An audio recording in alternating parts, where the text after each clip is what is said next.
James, the half brother of the Lord Jesus. Jacob පොත ලියනු ලැබුවේ යේසුස් වහන්සේගේ අර්ධ සහෝදර යාකොබ් විසින්.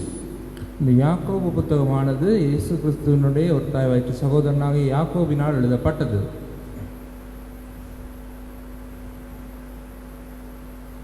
According to John chapter 7 verse 5, during the ministry of the Lord Jesus, his brothers did not believe in him. Yohan 7:5 අනුව යේසුස් වහන්සේගේ සේවයේ කාලයේදී යේසුස් වහන්සේව විශ්වාස කරගෙන හිටියේ නැහැ. යේසුස් වහන්සේගේ සහෝදරයෝ. யோவான் 7:5 படி அன்றைய இயேசு கிறிஸ்து ஊழியம் செய்து வந்த காலங்களிலே அன்றைய இயேசு கிறிஸ்துவின் சகோதரர்கள் அவரை விசுவாசிக்கவில்லை.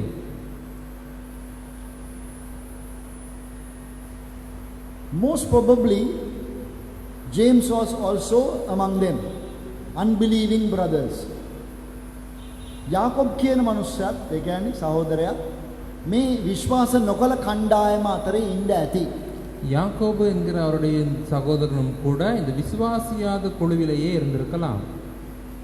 But then we have some clue about his conversion in 1 Corinthians chapter 15 and verse 6 and 7. ඊළඟට ඔහුගේ ගැලවීම ඔහු හැරීම පිළිබඳව ඉංගියක් පළවෙනි කොරින්ති 15යි 6 සහ 7 පදවල තියෙනවා. அடுத்து அவருடைய ரட்சிப்பை குறித்து அந்த மனமாற்றத்தை குறித்து ஒரு தடயம் எங்களுக்கு கிடைக்கிறது 1 கொரிந்தியர் 15வது அதிகாரத்தில் 6வது 7வது வசனங்களில். ඉන් පසු උන්වහන්සේ එක විටම 500කට වඩා සහෝදරයන්ට පෙනුනුසේක ඔවුන්ගෙන් වැඩි දෙනා මේ දක්වා සිටිති. සමහරු සතපුනෝය. ඉන් පසු උන්වහන්සේ යාකොබ්ටද පසුව සියලු ප්‍රේරිතයන්ටද පෙනුනුසේක. அதன் பின்பு அவர் 500 பேருக்கு அதிகமான சகோதரருக்கும் ஒரே வேளையில் தரிசனமானார். அவர்களில் அநேகர் இந்நாள் வரைக்கும் இருக்கிறார்கள், சிலர் மாத்திரம் நித்திரை அடைந்தார்கள். பின்பு யாக்கோபுக்கும் அதன் பின்பு அப்போஸ்தலர் எல்லாருக்கும் தரிசனமானார்.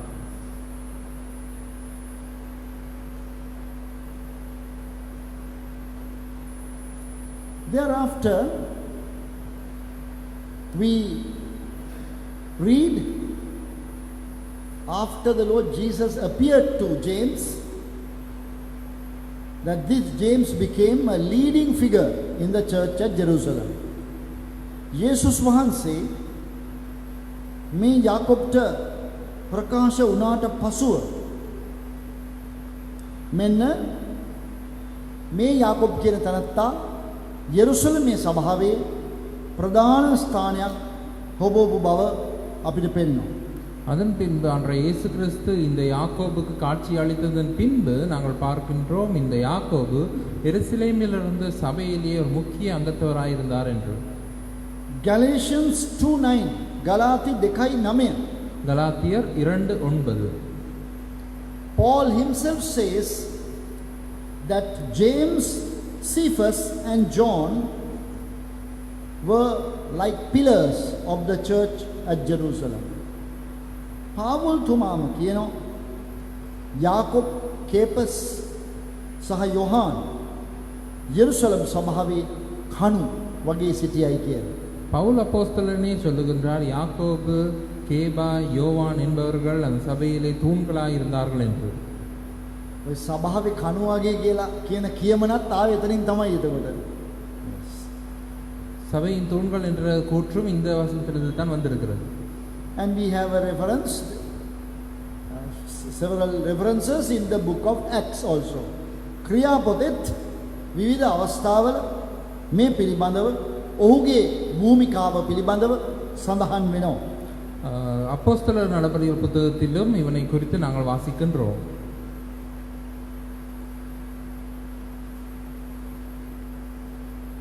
Acts chapter 12 verse 17, Peter is making a reference to James, this half brother of the Lord Jesus. ක්‍රියා 12:17 මේ යේසුස් වහන්සේගේ අර්ධ සහෝදර වන යාකොබ් ගැන සඳහනක් කරලා තියෙනවා. அப்போஸ்தலர் 12:17 கூட பேதுரு இந்த யாக்கோபை குறித்து சொல்லுகின்றார். It is this James who wrote the book of James to the primarily to the Jewish believers, Christian believers. එම යාකොබ්ම තමයි මෙම ලිපිය ලියන්නේත් යාකොබ් ලිපිය ලියන්නේ ප්‍රධාන කොට මූලිකව යුදෙව් සම්භවයක් ඇති ක්‍රිස්තියානි අධිහිලිවන්තයන්. இந்த யாக்கோபு தான் இந்த யாக்கோபு புத்தகத்தையும் எழுதுகின்றார். முக்கியமாக யூத கிறிஸ்தவ விசுவாசிகளுக்கு இது எழுதுகின்றார். This book of James has a reputation to be a handbook of practical Christian living. මෙම යාකොබ් පොත කීර්තියක් උසලනවා ප්‍රායෝගික ක්‍රිස්තියානි ජීවිතයේ පිළිබඳව අත්පොතක් කියලා මේක. இந்த யாக்கோபு புத்தகத்துக்கு நடைமுறை கிறிஸ்தவ வாழ்க்கையை பற்றிய கையேடு என்று பெயர் சொல்லப்படுகிறது. His main argument is that we must be not mere Christians by name or by the words that we speak, but that we may be Christians of practical life. ඔහුගේ ප්‍රධානම මේ තර්කය වන්නේ අපි නමට විතරක් කිතුණු හෝ අපි නිකම් මේ කියනවා කිතුණු කිතුණුන්ගේ වචන පාවිච්චි කරන අය නෙමෙයි ප්‍රායෝගික ඇත්තටම ක්‍රිස්තියානි අය වේ යුතුයි කියන එකයි. இவருடைய முக்கியமான தர்க்கமாய் அவர் முன்வைப்பது என்னவென்று சொன்னால், நாம் வெறும் வார்த்தைகளினாலே கிறிஸ்தவர்களாய் இராமல் அல்லது கிறிஸ்தவர்கள் பயன்படுத்தும் வார்த்தைகளை பயன்படுத்துகிறவர்களாய் மாத்திரம் இராமல் நடைமுறையிலே உண்மையிலேயே நாங்கள் கிறிஸ்தவர்களாய் வாழ வேண்டும் என்றே அவருடைய தர்க்கமாய் இருக்கிறது. At the same time we read in this book that practical Christian life should be lived on the basis of faith. Faith we have in the Lord Jesus Christ. ඒ අතරෙම අපිට පේනවා මේ කියවලා බලනකොට මේ ප්‍රායෝගික කිතුණු ජීවිතේ අප ගත කළ යුතු වන්නේ ඇදහිල්ල පදනම් කරගෙන යේසුස් ක්‍රිස්තුස් වහන්සේ කෙරෙහි ඇදහිල්ල පදනම් කරගෙන. அதே நேரத்தில் நாங்கள் இதை வாசித்து பார்க்கும் பொழுது புரிந்து கொள்ளுகிறோம், எங்களுடைய நடைமுறை கிறிஸ்தவ வாழ்க்கையை நாங்கள் வாழ வேண்டியவர்களாக இருக்கிறோம். விசுவாசத்தை அடிப்படையாக கொண்டு, அதாவது அன்றைய இயேசு கிறிஸ்து மீது நாம் கொண்டிருக்கிற விசுவாசத்தை அடிப்படையாக கொண்டு. Having presented his case, he is now coming to the end of his letter, emphasizing on prayer. Emphasizing prayer in the life of a Christian.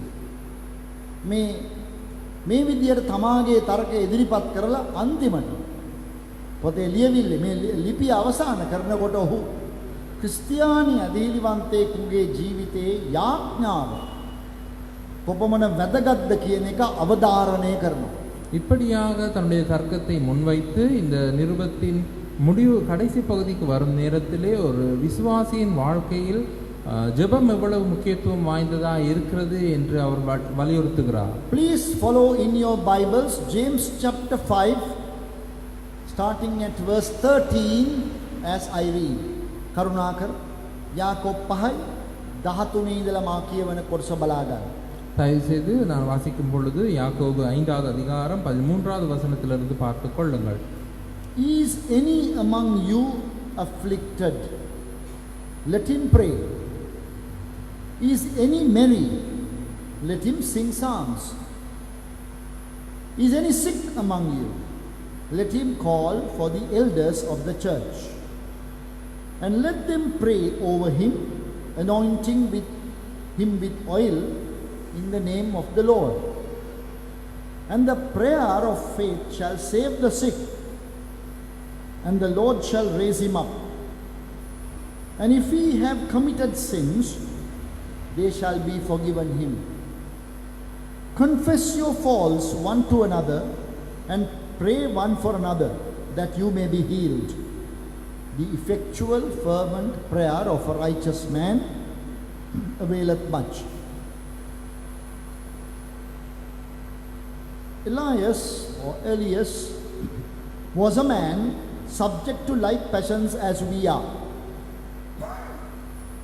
And he prayed earnestly that it might not rain. And it rained not on the earth by the space of 3 years and 6 months. And he prayed again. And the heaven gave rain, and the earth brought forth her fruit. Brethren, if any of you do err from the truth, and one convert him, let him know that he which converted the sinner from the error of his way shall save a soul from death, and shall hide a multitude of sins.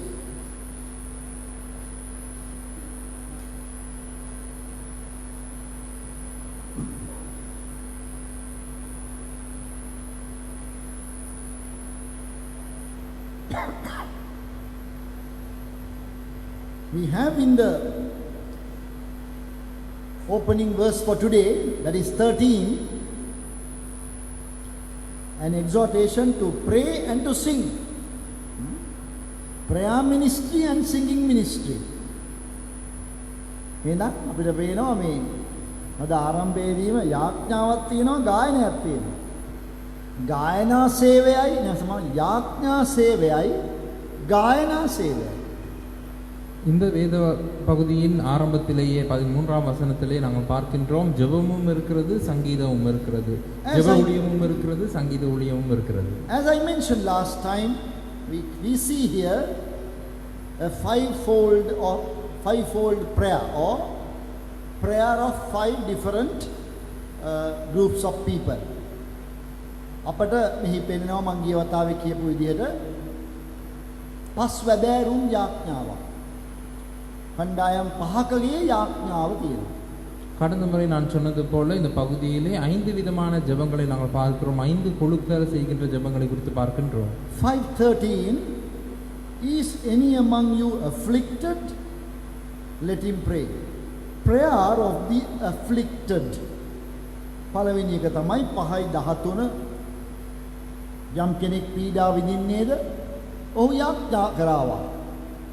පීඩා විඳින්නාගේ යාඥාව.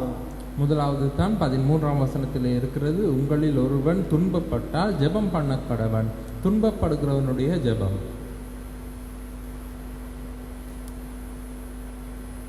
When he says like this, the underlying truth is that the Christian believers could be afflicted. එතකොට මේක කියවනකොට අපට ඒ යටිතල තියෙන අදහස තමයි ක්‍රිස්තියානි අධිහිලිවන්තයන්ට පීඩාව ලැබිය හැකි බව. இதை வாசிக்கும் பொழுது இதன் பின்னணியில் சொல்லப்படுகிற அர்த்தம் தான் கிறிஸ்தவ விசுவாசிகள் துன்பப்படக்கூடியவர்கள். Affliction can come in different ways. විපත්ති මේ පීඩාව කියන එක දුක් විඳින යමෙක් දුක් විඳින්නේද ඔහු යාඥා කරේවා. මේ දුක් විඳිනු ලැබීම විවිධ ආකාරයෙන් අපගේ ජීවිතවලට එන්න පුළුවන්. இந்த துன்பங்கள் அல்லது இந்த பாடுகள் வெவ்வேறு விதங்களிலே நம்முடைய வாழ்க்கையில் வரலாம். It can come in the form of persecution. එය අපිට එන්න පුළුවන් එක විදිහක් තමයි අපට පීඩා කරනු ලබන අනිත් අය විසින්. மற்றவர்கள் எங்களுக்கு உபத்திரவங்கள் செய்யும் பொழுது அது ஒரு வகையான பாடாக இருக்கிறது. Another way affliction could come is we are afflicted with sickness, illness. තව එකක් තමයි අපිට දුක් විඳීම එන්න පුළුවන් අසනීපයක් ඇතිවීම මගින්. இன்னும் ஒரு விதம் தான் எங்களுக்கு வியாதியின் காரணமாக துன்பம் வரலாம். But it provides the believer with an opportunity to pray. නමුත් එය මගින් ඇදහිලිවන්තයාට අවස්ථාවක් උදා කරලා දෙනවා යාඥා කරන්නට. ஆனால் அதன் மூலமாக அந்த விசுவாசிக்கு ஒரு வாய்ப்பு கிடைக்கிறது ஜெபம் பண்ணுவதற்கு. Not that we do not pray otherwise. එහෙම උනේ නැත්නම් අපි යාඥා කරන්නෙම නැහැ කියන එක නෙමෙයි. இதனுடைய அர்த்தம் அப்படி நடக்கவில்லை என்று சொன்னால் நாங்கள் ஜெபிக்கவே மாட்டோம் என்பது அல்ல. Affliction, whether it by persecution or by sickness or any other means will help us to concentrate more on prayer, to depend on God, receive an answer from God. එහෙත් ඔය දුක් විඳීමක් ආපුහම කවුරු හරි පීඩා කරලා වෙන්න පුළුවන්. එහෙම නැත්නම් අසනීපකින් වෙන්න පුළුවන්. වෙන විදියකින් වෙන්න පුළුවන්. ඒ දුක් විඳීම ආපුහම ඒ දුක් විඳීම අපිව පොළඹවනවා යාඥා කරන්නට. ஆனால் யாராவது எங்களுக்கு உபத்திரவப்படுத்துவதினால் வருகிற துன்பமாக இருக்கலாம், அல்லது என்றால் எங்களுக்கு வியாதியினால் வருகிற துன்பமாக இருக்கலாம். எதுவாக இருந்தாலும் அந்த துன்பம் வரும் நேரத்திலே நாங்கள் தேவனில் தங்கி தேவனிடத்தில் ஜெபிப்பதற்கு அது எங்களை ஊக்குவிக்கிறது. So the word is very clear. It's very directly. It is given to us. Any among you afflicted, let him pray. That is the main thing. එහෙනම් බොහොම පැහැදිලිව කෙලින්ම කියනවා. යම් කිසි කෙනෙක් දුක් විඳිනවද යාඥා කරාවා. ஆகிய வேத வசனம் இங்கு தெளிவாக சொல்லுகிறது, உங்களில் ஒருவன் துன்பப்பட்டால் ஜெபம் பண்ண கடவன். Very often an afflicted believer would mostly request prayer without praying himself. ගොඩක් වෙලාවට අදහිලිවන්ත අය දුක් විඳීමකට ලක් වෙනකොට වැඩි හරියක් කරන්නේ තමන්ම යාඥා කරන එක නෙමෙයි. ඊට වඩා අනිත් අයගේ යාඥාවල් ඉල්ලනවා. அதிகமான நேரங்களிலே துன்பப்படுகிற ஒருவன் தனக்கு துன்பங்கள் வரும் நேரத்திலே தானே ஜெபிப்பதை விட மற்றவர்களிடம் ஜெபிக்குமாறு கேட்டுக்கொள்வான். Without controversy, it's a good habit. But the exhortation is you pray. You are suffering, you pray. ඒක ඉතින් නරක දෙයක් නෙමෙයි. ඒ වුණාට මෙතන දින උනන්දු කරවීම මොකක්ද? ඔබ දුක් විඳිනවනම් ඔබ යාඥා කරන්න. ඔබ යාඥා කරන්න කියලා තමයි කියන්නේ. அந்த செய்கையானது எந்த ஒரு மாற்று கருத்தும் இல்லாமல் ஏற்றுக்கொள்ளப்படக்கூடியது. ஆனாலும் இங்கே கொடுக்கப்படுகிற புத்திமதி என்னவென்று சொன்னால் நீங்களே ஜெபம் பண்ண வேண்டும் என்பது. If we do not do that, there is something mysterious happening in our own hearts. However much the others might pray for you, if you don't pray, I have found that I will get discouraged. I can be saved from discouragement and self-pity only by praying myself.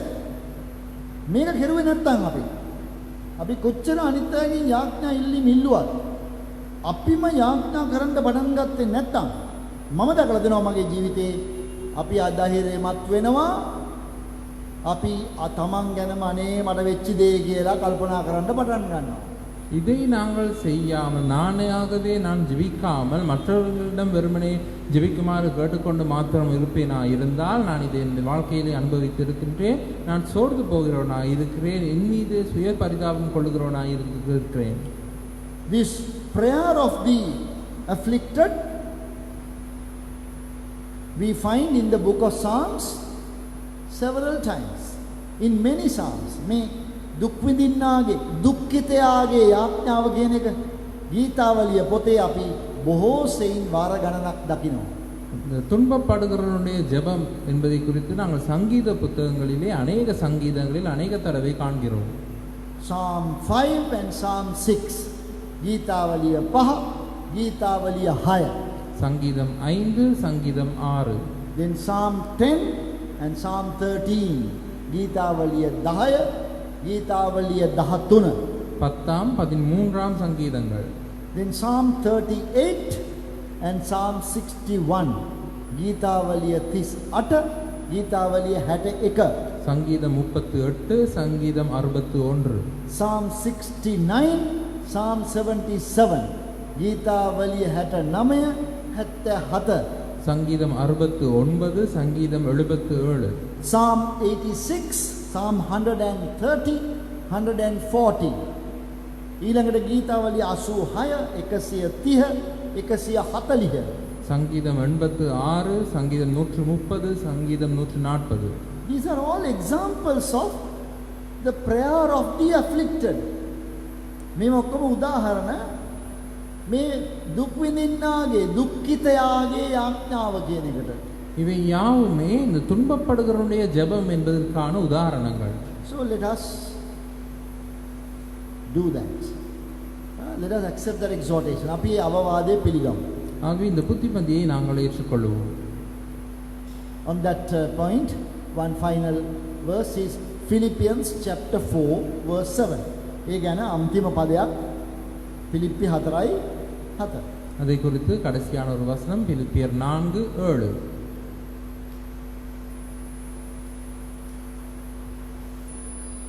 Philippians chapter 4, verse 6. Verse 6. Philippi 4:6. Be careful for nothing, but in everything by prayer and supplication, with thanksgiving, let your request be made known unto God.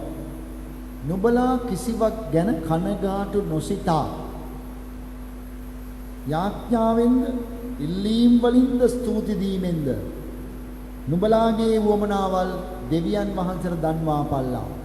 பிலிப்பியர் 4:6 நீங்கள் ஒன்றுக்கும் கவலைப்படாமல் எல்லாவற்றையும் குறித்து உங்கள் விண்ணப்பங்களை ஸ்தோத்திரத்தோடு கூடிய ஜெபத்தினாலும் வேண்டுதலினாலும் தேவனுக்கு தெரியப்படுத்துங்கள். Next point is about prayer is found in verse 14, James 5:14. යාඥාව පිළිබඳ ඊළඟ වාක්‍යය තියෙන්නේ යාකෝබ් 5:14. இந்த ஜெபத்தை குறித்து அடுத்த கூற்று யாக்கோபு 5:14 இருக்கிறது. Is any sick among you? Let him call for the elders of the church and let them pray over him, anointing with oil. Prayer of the elders. නම් යමෙක් රෝගාතුරව ඉන්නවා නම් සභාපාලකයන්ට අඬ ගසාවා.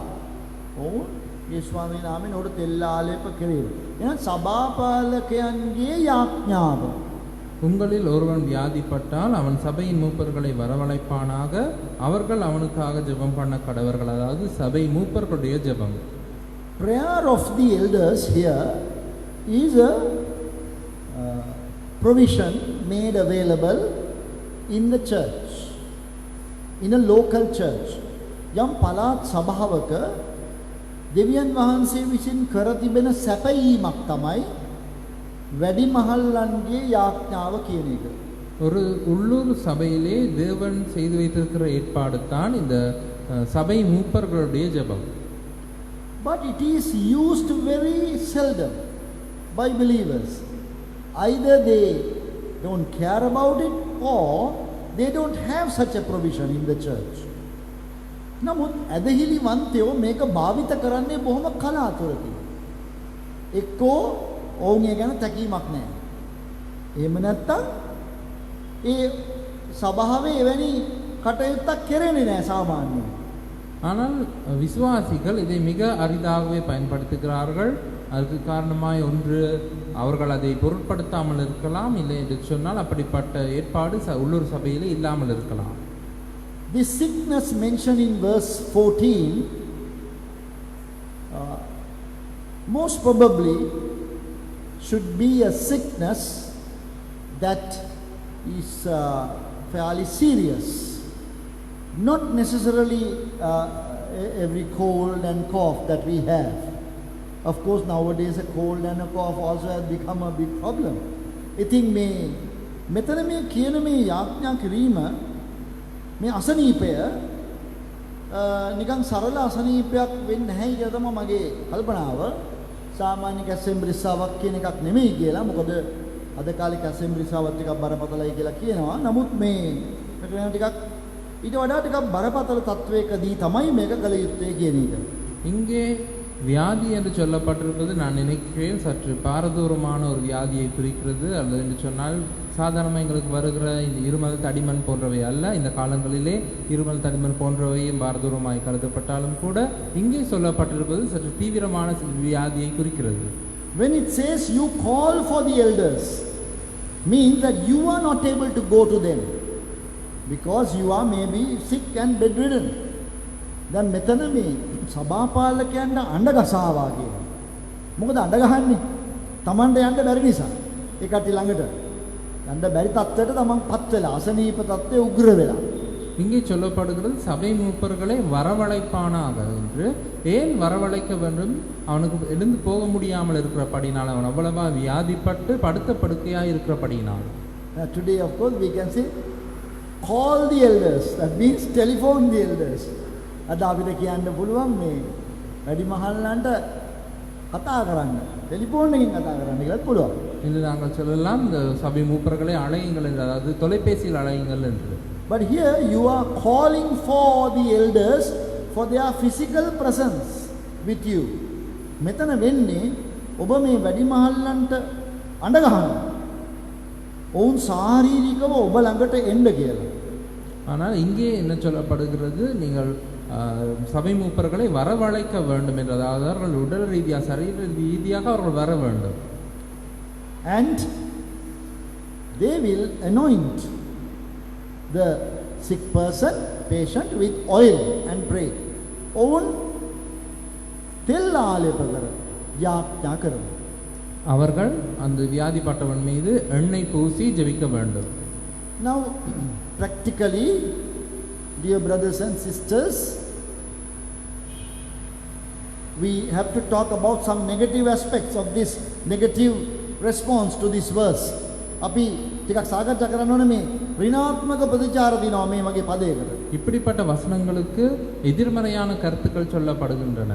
Instead of using this verse and calling for the elders to come, sometimes believers get discouraged and they are in bed and they complain that nobody has come to see you, or elders have not come to see you.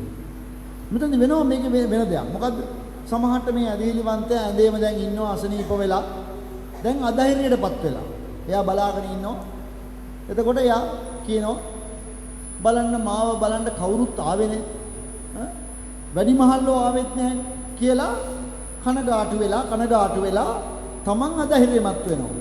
இதில் மாறான ஒரு விடயம் நடைபெறுகிறது. அதாவது இந்த ஒரு விசுவாசி ஒருவன் வியாதிப்பட்டு படுத்த படுக்கையாக இருக்கிறான். ஆனால் அவன் சில காலம் சென்று அவன் சோர்ந்து போய் அவன் சொல்லுகின்றான், என்னை பார்ப்பதற்கு ஒருவரும் வரவில்லை, சபை மூப்பர்கள் வரவில்லை என்று. But I can tell you of examples of believers in our assembly who would immediately when they are fairly sick down with something in bed, they keep on telling the family members, call for the elders, let them come.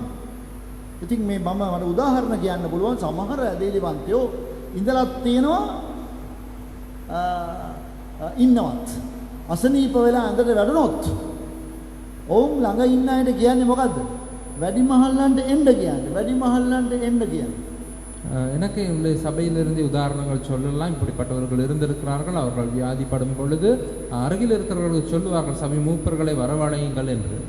That is the best way, best method to follow. ඒක තමයි හොඳම විදිය. ඔබ අනුගමනය කළ යුතු. இதுதான் நீங்கள் கடைபிடிக்க வேண்டிய மிக சிறந்த முறை. Of course, if it is a sickness that you could walk about and come to the elders, we have a regular prayer meeting where we could pray, anointing with oil. නමුත් දැන් ඇවිදලා කරලා යන්න පුළුවන් මට්ටමේ අසනීපයක් නම් අපිට වැඩි මහල්ලන් ළඟට යන්න පුළුවන්. මේ යාඥා රැස්වීමක් එහෙම තියෙනවා. එතනදී ඒක කරන්න පුළුවන්. ஆனால் வியாதிப்பட்டாலும் கூட உங்களுக்கு எழுந்து நடக்க முடியுமா இருந்தால் வாரந்தோறும் எங்களுடைய ஜெப கூட்டம் இருக்கிறது. அதிலே நீங்கள் சபை மூப்பர்களுக்கு சொல்லி ஜெபித்துக் கொள்ளலாம். So let us obey this word and let us take note of this exhortation. ඒ නිසා අපි මේ වචන ටික කීකරු වෙමු. මේ වචනය ගැන අපි ටිකක් අවධානය යොමු කරමු.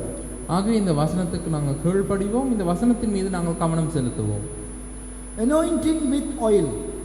තෙල් වලින් ආලේප කිරීම. எண்ணெய் பூசுதல். Why is it necessary? ඇයි ඒක අවශ්‍ය වන්නේ? ஏன் அது முக்கியமாக இருக்கிறது?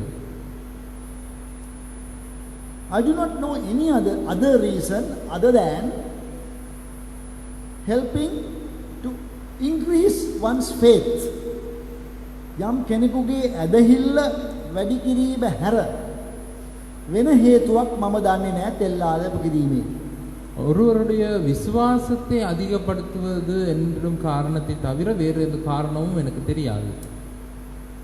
As we take the bottle of oil and take some oil into your hand and you are now getting ready to anoint, there is that stimulation to our faith which may be necessary for the healing. අපි දැන් තෙල් බෝතලේ අරගෙන ගිහිල්ලා තෙල් ටික අතර දාලා දැන් මේ ආලේප කරලා යාඥා කරන්න යනවා යම් ප්‍රායෝගික දෙයක් කරන එක යම් කිසි උද්දීපනයක් වගේ දෙයක් ලබා දෙනවා අපේ ඇදහිල්ලට. ඒ කියන්නේ දැන් මොන හරි වෙන්නයි යන්නේ කියන ඇදහිල්ල අපිට වැඩි කරලා දෙනවා. இந்த எண்ணெய் குப்பி எடுத்து அதை நாங்கள் கையில் ஊற்றி அது வியாதிப்பட்டவர் மீது வைத்து நாங்கள் ஜெபிக்கும் பொழுது அந்த வியாதிஸ்தருக்கு அவருடைய விசுவாசத்தை தூண்டுகிற ஒரு விடயமாய் அது அமைகிறது. In Mark chapter 6 verse 13, our Lord Jesus gave the instruction to the apostles, you heal the sick with the anointing of oil. Mark 6:13 යේසුස් වහන්සේ අවවාද කෙරුවා ඔබලා ගිහිල්ලා තෙල් ආලේප කරලා මිනිසුන්ව සුව කරන්න කියලා. மார்க்கு 6:13 நம்முடைய ஆண்டவர் இயேசு கிறிஸ்து தம்முடைய சீடர்களுக்கு அறிவுரை சொன்னார், நீங்கள் சென்று வியாதிப்பட்டவர்கள் மீது எண்ணெய் பூசி சுஸ்தமாக்குங்கள் என்று. We find even our Lord Jesus doing various things to increase the faith of the person. අප දකිනවා මේ යේසුස් වහන්සේ පවා යම් යම් දේ කරනවා ඒ මනුස්සයාගේ ඇදහිල්ල ටිකක් වැඩි කරගන්න. நாங்கள் காண்கின்றோம் ஆண்டவர் இயேசு கிறிஸ்துவும் கூட ஒரு சில செயல்களை செய்கின்றார் அந்த வியாதியஸ்தனுடைய விசுவாசத்தை அதிகரிக்கும்படியாக. Can you remember? Very strange to us that the Lord Jesus spat on the ground with the spit. He made some clay and took that and put on the eyes of the blind person. ඔබට මතකද යේසුස් වහන්සේ කරන දේ? බිමට කෙල ගහලා කෙලවලින් මඩ හදලා ඒ මඩ අරගෙන ඇස්වල ගන්නවා. உங்களுக்கு ஞாபகம் இருக்கிறதா? ஆண்டவர் இயேசு கிறிஸ்து தரையிலே துப்பி அந்த சின்னாலே சேருண்டாக்கி அந்த சேற்றை எடுத்து அந்த குருடனுடைய கண்ணிலே பூசினார். Another occasion, dumb person, he asked the person to open the mouth and touch the tongue. දැන් තවත් අවස්ථාවක මේ ගොළු මිනිසයාට කතාරින්න කියලා දිව අල්ලනවා. இன்னும் ஒரு சந்தர்ப்பத்திலே ஊமையாய் இருந்த ஒருவனுடைய நாவை அவர் தொடுகின்றார். Why were those things necessary? ඇයි ඔය දේවල් උවමනා වුනේ? ஏன் இவைகள் முக்கியமாய் இருக்கின்றன? He could simply command and it will happen. නිකන් අන කරන්න තිබුණානේ. ඔක වෙනවනේ. එතකොට එකපාර උන්වහන්සේ අන කෙරුවොත් උනා. அவர் வெறுமனை கட்டளை கொடுத்திருந்தால் நடந்திருக்கும். But there was that, I believe, that little step of increasing of the faith of the person. නමුත් මට හිතුණා එතන උන්වහන්සේ කරන්නේ මේ පුද්ගලයාගේ ඇදහිල්ල ටිකක් ජවලනය කරගන්න, ඒක වැඩි කරගන්න කරන උත්සාහයක් කියලා. ஆனால் நான் நினைக்கிறேன் அந்த இடத்திலே அவர் அப்படியாக செய்தது அந்த வியாதிப்பட்டிருக்கிறவருடைய விசுவாசத்தை சற்று அதிகரிக்க செய்வதற்காக. So when we are sick, it is good for us to call for the elders to come and anoint. ඒ නිසා අපිට අසනීප වුණාම වැඩි මහල්ලන්ට කතා කරලා යාඥා කරන එක තමයි හොඳම දේ. ஆகவே நாங்கள் வியாதிப்படும் பொழுது சபை மூப்பர்களை வரவழைத்து ஜெபித்துக் கொள்வது தான் நல்லது. You need to avoid one error which is very common these days, going to faith healers. There is a category of people who are kind of advertising themselves or known as faith healers. You have to avoid that. That is not a good practice. ඒ වගේ අවස්ථාවල් වල ඔබ නොකල යුතු දෙයක් තමයි ඇදහිල්ලෙන් සුව කරන්නෝ කියලා කණ්ඩායමක් ඉන්නවා. ඇදහිල්ලෙන් සුව කරන අය කියලා. ඒක එක්කෝ තමන්ම කියනවා තමන් එහෙම කරනවායි කියලා. එහෙම නැත්නම් ඔහුට ඒ වගේ ප්‍රසිද්ධියක් තියෙනවා. එවැනි අය ළඟට යෑමේ ප්‍රයෝජනයක් නැහැ. வியாதிப்பட்டிருக்கும் நேரத்தில் நீங்கள் செய்யத்தகாத செய்யக்கூடாத ஒரு விடயம் இருக்கிறது, அதுதான் சிலர் தங்களையே இந்த விசுவாசத்தினால் குணப்படுத்துகிறவர்கள் என்று சொல்லிக் கொள்கிறார்கள், இல்லை என்று சொன்னால் விசுவாசத்தினால் குணப்படுத்துகிறவர்கள் என்று பெயர் பெற்றிருக்கிறார்கள். அவர்களிடத்திலே போகக்கூடாது.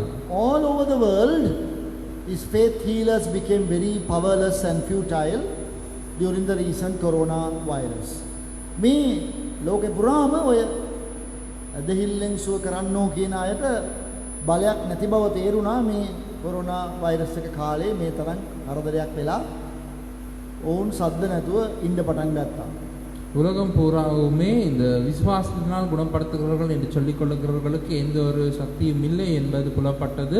இந்த கொரோனா நிலைமையை அவர்களால் எதுவும் செய்ய முடியாமல் போனபடியினால். That is not the Bible, what the Bible has prescribed. If you are a believer, if you have a local church, if you have elders, call for them. බයිබලයේ ඔබට කියන්නේ ඒක නෙමෙයි. ඔබට සභාවක් තියෙනවනේ, ඒකේ වැඩිමහල්ලෝ ඉන්නවනේ. ඒ ඇයට අඬ ගහන්න කියලායි කියන්නේ.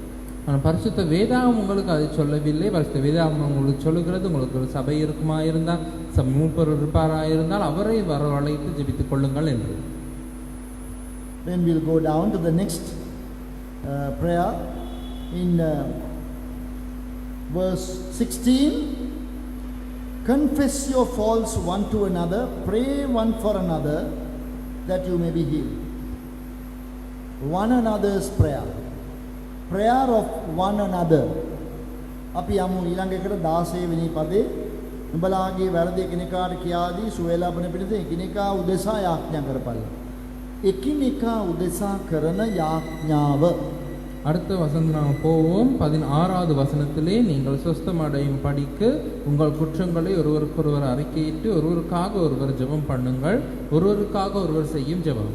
This praying one for another or prayer of one another is called the intercessory prayer. මේ එකිනෙකා උදෙසා යාඥා කිරීම කියන එකට කියනවා මදහත්කමේ යාඥාව. ஒருவருக்காக ஒருவர் ஜெபம் பண்ணுதல் என்பதற்கு பரிந்துரைக்கும் ஜெபம் அல்லது மத்தியஸ்த ஜெபம் என்று சொல்லப்படுகிறது. That is considered to be the highest and the best form of prayer. එයට සාමාන්‍ය හඳුන්වන්නේ හොඳම අනර්ගතම යාඥාව හැටියටයි. அதுதான் சிறந்த வடிவத்திலான மிகவும் அருமையான ஜெபம் என்று சொல்லப்படுகிறது. It is very much in line with our high priestly ministry or priestly ministry. මෙය අපගේ පූජක මෙහෙයත් එක්ක බොහොම ගැලපෙනවා. இது எங்களுடைய ஆசாரிய ஊழியத்துடன் மிக ஒத்துப்போகிறது. In the New Testament faith, every believer is a priest. අලුත් ගිවිසුම් ඇදහිල්ලේ හැම ඇදහිලි වන්තයෙක්ම පූජකෙක්. புதிய ஏற்பாட்டு காலத்திலே ஒவ்வொரு விசுவாசியுமே ஒவ்வொரு ஆசாரியன். 1 Peter 2:5, 1 Peter 2:9, පළවෙනි පෙත්රුස් 2:5, පළවෙනි පෙත්රුස් 2:9. 1 பேதுரு 2:5, 1 பேதுரு 2:9. Then there are duties of the priest. ඊළඟට පූජකයාගේ යුතුයකම් දෙකක් තියෙනවා මේ කාර්යභාරය. இந்த ஆசாரியன் செய்ய வேண்டிய கடமைகள் இருக்கின்றன. One is to speak to God on behalf of man.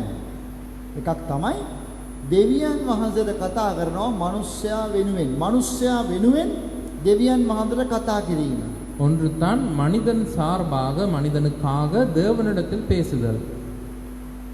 Look at your prayer list today. ඔබේ යාඥා ඉල්ලීම් ලයිස්තුව දිහා අද බලන්න. இன்று உங்களுடைய ஜெப கோரிக்கை பட்டியலை பாருங்கள். Let us take the example of 10-point prayer list. අපි උදාහරණයක් ගමු. කරුණු 10ක් තියෙනවා අපේ යාඥා ලයිස්තුවේ. நாங்கள் உதாரணமாக எடுத்து பார்ப்போம். எங்களுடைய ஜெப கோரிக்கை பட்டியலிலே 10 விடயங்கள் இருக்கின்றன. My suggestion is that at least the first 5 points should be about others, for others that you are praying for. මගේ යෝජනාව නම් අඩුම ගානේ පළවෙනි පහවත් ඔය 10න් පළවෙනි පහ අන් අය වෙනුවෙන් වෙන කෙනෙකු වෙනුවෙන් කරන යාඥාවක් විය යුතුයි. என்னுடைய பரிந்துரை என்னவென்று சொன்னால், இந்த 10 விடயங்களிலே குறைந்தபட்ச முதல் 5 விடயங்களாவது அது மற்றவர்களை பற்றினதாக இருக்க வேண்டும். Because praying one for another is the best form of prayer. එකිනෙකා ගැන යාඥා කිරීම තමයි හොඳම යාඥා ක්‍රමය. ஒருவருக்காக ஒருவர் ஜெபம் பண்ணுதல் தான் மிக சிறந்த வடிவத்திலான ஜெபம். So look at your prayer list today and change the priority accordingly. ඔබේ යාඥා ඉල්ලීම් ලයිස්තුව දිහා බලලා මේ බලන්න හදාගන්න මේ ප්‍රමුඛතාවය මොකටද දෙන්නේ කියලා. அது உங்களுடைய ஜெப கோரிக்கை பட்டியலை நீங்கள் பார்வையிட்டு அதை முதன்மை இடம் எதுக்கு கொடுக்க வேண்டும் என்ற ஒழுங்குவாறு செய்து அதை அமைத்துக் கொள்ளுங்கள். If you have a pressing need, it is the best to pray for others who have such a similar need first. ඔබට යම්කිසි අදබල අවශ්‍යතාවයක් තියෙනවා කියන්නකො. හොඳම විදිය තමයි ඊට සමාන අවශ්‍යතාවයන් තිබෙන වෙන අය ගැන පළමුවෙන් යාඥා කරන්න. உங்களுக்கு மிக அழுத்தமான தேவை இருக்குமா இருந்தால் ஜெப கோரிக்கை இருக்குமா இருந்தால் மிக சிறந்த செயல் தான் நீங்கள் செய்ய வேண்டியது அதே தேவையுடன் இருக்கிற மற்றவர்களுக்காக ஜெபிக்க வேண்டும். Then the testimony we have heard is very often that God answered my need, provided my need without me even asking. අපි අහලා තියෙන සාක්ෂිය තමයි ඇතමුන් කියනවා මම මගේ ඉල්ලීම ඉල්ලන්නත් ඉස්සර වෙලාම මම අනිත් අයගේ එම ඉල්ලීම ඉල්ලනකොට දෙවියන් වහන්සේ මගේ ඉල්ලීම ඉබේම සැපයුවයි කියලා. நாம் கேட்டிருக்கிற சாட்சிகள் தான் சிலர் சொல்லியிருக்கிறார்கள் நான் மற்றவர்களுக்காக மற்றவர்களுடைய தேவைகளுக்காக ஜெபிக்கும் பொழுது நான் ஜெபிக்காமலேயே என்னுடைய தேவைகளை தேவன் எனக்கு வழங்கியிருக்கிறார் என்று. So pray one for another, prayer of one another. ඊනම් එකිනෙකා උදෙසා යාඥා කිරීම. அதாவது ஒருவருக்காக ஒருவர் ஜெபம் பண்ணுதல். Then number 4 is again found in verse 16. අංක 4ත් අපිට 16 වෙනි පදයේම තමයි හමුවන්නේ. நான்காவது விடயமும் எங்களுக்கு 16வது வசனத்திலேயே இருக்கிறது. The effectual fervent prayer of a righteous man availeth much. ධර්මිෂ්ඨ මිනිසෙකු කරන කන්නලව්ව කරන කොටගෙන බොහෝ දේ ඉෂ්ට වේ. நீதிமான் செய்யும் ஊக்கமான வேண்டுதல் மிகவும் பலனுள்ளதாக இருக்கிறது. So prayer of a righteous man will bring in results. ධර්මිෂ්ඨ මිනිසෙකු කරන යාඥාවෙන් ප්‍රතිඵල ලැබෙනවා. ஆகவே நீதிமான் செய்யும் ஜெபம் பலன் தரும். We each one of us can fit into that description if we have corrected our ways. අපි අපගේම ජීවිත මාර්ග අපි නිවැරදි කරගෙන තිබුණොත් අපට අන්න ඒ තැනට අපිට පත් වෙන්න පුළුවන්. ධර්මිෂ්ඨයෙකු කරන යාඥා කියලා. நாம் நம்முடைய வாழ்க்கையை சீர்படுத்தி சரிப்படுத்தி இருப்போமா இருந்தால் நாமும் கூட அந்த நிலைக்கு வரலாம் நீதிமான் செய்யும் ஜெபத்துக்கு. Proverbs 15:29 හිතෝපදේශ 15යි 29 මේ බොහෝ පද අතරේ මේ වගේ පද අපිට බලන්න පුළුවන්. பல வசனங்கள் இருக்கின்றன அவற்றில் சிலவற்றை பார்க்கலாம். நீதிமொழிகள் 15:29 The Lord is far from the wicked, but he heareth the prayer of the righteous. දුෂ්ටයන්ගෙන් දුරව ඉන්නවා. උන්වහන්සේ ධර්මිෂ්ඨයාගේ යාඥාව අහනවා. துன்மார்க்கருக்கு கர்த்தர் தூரமாய் இருக்கிறார், நீதிமான்களின் ஜெபத்தையோ கேட்கிறார். Then the opposite thing is Psalm 66:18. If I regard iniquity in my heart, God will not hear my prayer. ඊළඟට ගීතාවලිය 66:18 මේකේ විරුද්ධ එක තියෙනවා. අයුතුකම් කිරීමේ අභිප්‍රායක් මගේ හිතේ ඇතිනම් ස්වාමින් වහන්සේ මගේ බස් නාසනසේක. இதன் மறுபக்கத்தை நாங்கள் சங்கீதம் 66:18 நாங்கள் பார்க்கின்றோம். அக்கிரம சிந்தையை கொண்டிருப்பேன் ஆனால் ஆண்டவர் எனக்கு செவி கொடார். Isaiah 59:1 and 2. God's hand is not shortened. He cannot answer. But your sin has made a separation between you and God. Yesaya 59:1-2. ගලවන්ට බැරි ලෙස පිළිතුරු දෙන්න බැරි ලෙස දෙවියන් වහන්සේගේ අත කොට වෙලා නැහැ. එහෙත් නුඹගේ පාප නුඹ දෙවියන් වහන්සේ අතර වෙන්වීමක් කර තිබෙනවා. ரட்சிக்க கூடாத படிக்க, உங்களுடைய ஜெபத்துக்கு பதில் கொடுக்க கூடாத படிக்க அவருடைய கை குறுகி போகவில்லை. ஆனாலும் உங்களுடைய பாவமே உங்களுக்கும் தேவனுக்கும் இடையிலே பிரிவினையாக இருக்கிறது என்று ஏசாயா 59 முதல் 2 வசனங்களில் இருக்கிறது. This is why that confession before prayer, confession and putting things right becomes very vital. මෙන්න මේ නිසා තමයි අපි යාඥාවකට ඉස්සර වෙලා පාපොච්චාරණයක් කරලා කරුණු කාරණා හරිගස්වා ගැනීම ඉතා වැදගත් වෙන්නේ මේ නිසායි. இதனால் தான் நாங்கள் ஜெபிப்பதற்கு முன்பதாக பாவ அறிக்கை செய்து காரியங்களை ஒழுங்கமைத்துக் கொள்வது முக்கியமாக இருக்கிறது. Because it is the prayer of the righteous man God will hear. මක්නිසාද ධර්මිෂ්ඨ මිනිසාගේ යාඥාව තමයි දෙවියන් වහන්සේ අහන්නේ. ஏனென்றால் நீதிமானுடைய ஜெபத்தை தான் கர்த்தர் கேட்கிறார். These are principles that cannot be changed. මේවා වෙනස් කළ නොහැකි ප්‍රතිපත්ති. இவை மாற்ற முடியாத கோட்பாடுகள். If our life is not right before God, we forego the privilege of praying effectively. එහෙනම් අප දෙවියන් වහන්සේ ඉදිරිපිට අපගේ ජීවිතය නිවැරදි නොවේ නම් අර යම් බලවත් දෙයක් යාඥාව තුලින් කරගන්න ආකාරයට යාඥා කිරීමේ වරප්‍රසාදය අපෙන් ගිලිහිලා යනවා. நாம் தேவனுக்கு முன்பதாக செம்மையாய் இல்லை என்று சொன்னால் நாங்கள் ஜெபத்தின் மூலமாக பெரிதான ஒரு விடயத்தை நிறைவேற்றிக் கொள்ளுதல் என்னும் வரப்பிரசாதத்தை இழந்து போகிறோம். One of the greatest joys that you can have is to hear someone saying, I ask you to pray, and because you prayed, God has answered me. ඔබට ලබාගත හැකි ලොකුම හිතේ ප්‍රීතියක්, එක ප්‍රීතිය ලබන මාර්ගයක් තමයි යම්කිසි කෙනෙක් ඔබට කියන එක ඇවිල්ලා ඔබට මම කිව්ව යාඥා කරන්න කියලා, ඔබ යාඥා කරපු නිසා මට පිළිතුරු ලැබුණා කියලා. கிடைக்கக்கூடிய சந்தோஷங்களிலே ஒரு விதமான சந்தோஷம்தான் நீ யாராவது ஒருவர் உங்களிடம் வந்து சொல்லுவார்கள், நான் உங்களிடம் ஜெபிக்குமாறு கேட்டுக்கொண்டேன், நீங்கள் ஜெபித்தீர்கள், அதற்கு பதில் எனக்கு கிடைத்தது என்று யாரும் ஒருவர் சொல்லுவது. So let us do that. අපි එනම් ඒ කරමු. ஆகவே நாம் அதை செய்வோம். Let us pray as righteous people. ධර්මිෂ්ඨ මිනිස්සු හැටියට යාඥා කරමු. நீதிமான்கள் என்ற வகையிலே நாங்கள் ஜெபிப்போம். The final fifth point is prayer of Elijah. පස්වෙනි අවසාන කරුණ තමයි එලියාගේ යාඥාව. ஐந்தாவதும் கடைசியான விடயம்தான் எலியாவின் ஜெபம். Verse 17, 17 පදය. 17ஆம் வசனம். Elias was a man subject to like passions as we are. He prayed earnestly that it might not rain, and it rained not on the earth by the space of 3 years and 6 months.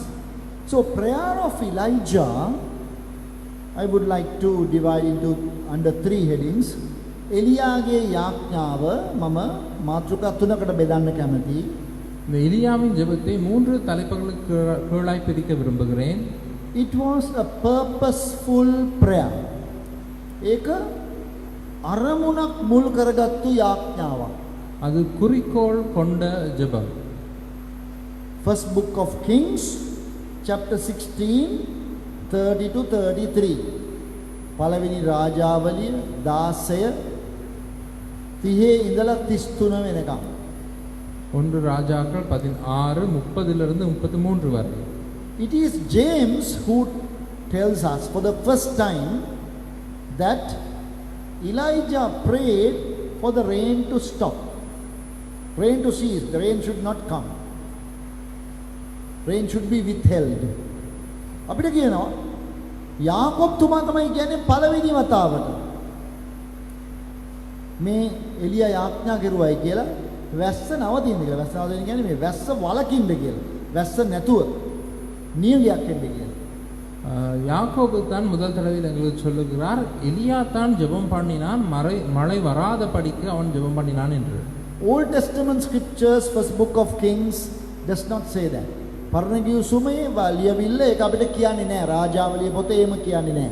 பழைய ஏற்பாட்டு வேத வாக்கியங்களிலே ராஜாக்களின் புத்தகத்திலே அது எழுதப்படவில்லை. But we realize in that chapter 16, 32-33 that Elijah saw the condition of the people on that day. නමුත් අපිට අර පළවෙනි රාජාවලිය 16:30 දක්වා එලියාට පෙනුණා මේ ජනතාවගේ තත්වය. ஆனால் ஒன்று ராஜாக்கள் 16:30 33 வரையிலான வசனங்களிலே அந்த ஜனங்களுடைய நிலை என்ன என்பதை எலியா கண்டான். He decided that something dramatic should happen, something terrible should happen for these people to open their eyes to see who the true God is. එලියා දැනගත්තා හිටියා උඩ දැනුණා මොනවා හරි භයානක දෙයක් වෙන්න ඕනේ. එතකොට තමයි මේ මිනිස්සුගේ ඇස් ඇරෙන්නේ කියලා හිතලා තමයි ඔහු මේ යාඥාවට බහින්නේ. எலியா முடிவு செய்தான் ஏதாவது பயங்கரமான ஒரு சம்பவம் நடக்க வேண்டும் அப்பொழுது தான் இவர்கள் மனம் திரும்புவார்கள் என்று சொல்லித்தான் அவன் ஜெபிக்கின்றான். So purposeful prayer. එනිසා මේ යමක් අරමුණු කරගත්තු යාඥාව. ஆகவே குறிக்கோள் கொண்ட ஜெபம். We need to focus our prayer on something. අපි යම් කිසි දෙයකට අපේ යාඥාව නාභිගත කරන්න ඕනේ.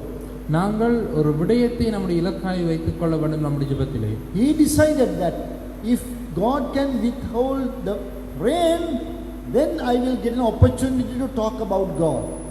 ඔහු තීරණය කෙරුවා දෙවියන් වහන්සේ වස්ස නැවැත්තුවොත් මට පුළුවන් දෙවියන් වහන්සේ ගැන කතා කරන්න අවස්ථාවක් උදා වෙනවා. அவன் நினைத்தான் தேவன் மழையை தடை பண்ணினால் எனக்கு ஒரு வாய்ப்பு கிடைக்கும் தேவனை பற்றி பேசுவதற்கு என்று. The indication was that King Ahab wanted to kill Elijah because he knew that it was because of Elijah this is happening. මේ රජතුමා ආහාබ් රජතුමා මරන්න හොයනවා මේ ඉස්සල්ලාම මේ එලියාව. ඉතින් ඒක තේරුම තමයි ඔහු දැනගෙන හිටියා මේ එලියා තමයි මේ කරන්නේ කියලා.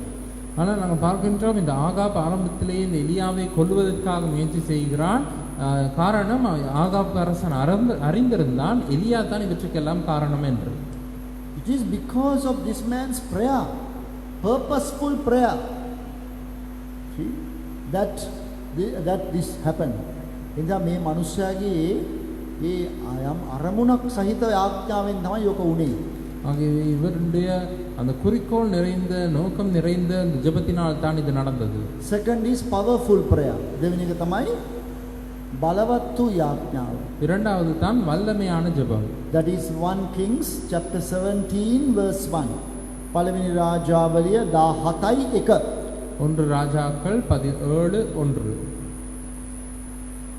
He came before Ahab and said, I stand before God. Elijah, it was Elijah, he stands before God. ඔහු අවිලා කිව්වා ඔහු දෙවියන් වහන්සේ ඉදිරිපිට ඉන්නවයි කියලා. මේ තිෂ්බී එලියා කියනවා දෙවියන් වහන්සේ ඉදිරිපිටින් ආපු මනුස්සයා හැටියටයි ඔහු තමාව හඳුන්වා දෙන්නේ. அங்கே நாங்கள் காண்கின்றோம் எலியா ஆகாப் அரசனுக்கு முன்பதாக வந்து தன்னை அறிமுகப்படுத்தும் பொழுது நான் கர்த்தருக்கு முன்பதாக நிற்கிறவன் என்று தன்னை அறிமுகப்படுத்திக் கொள்கிறான்.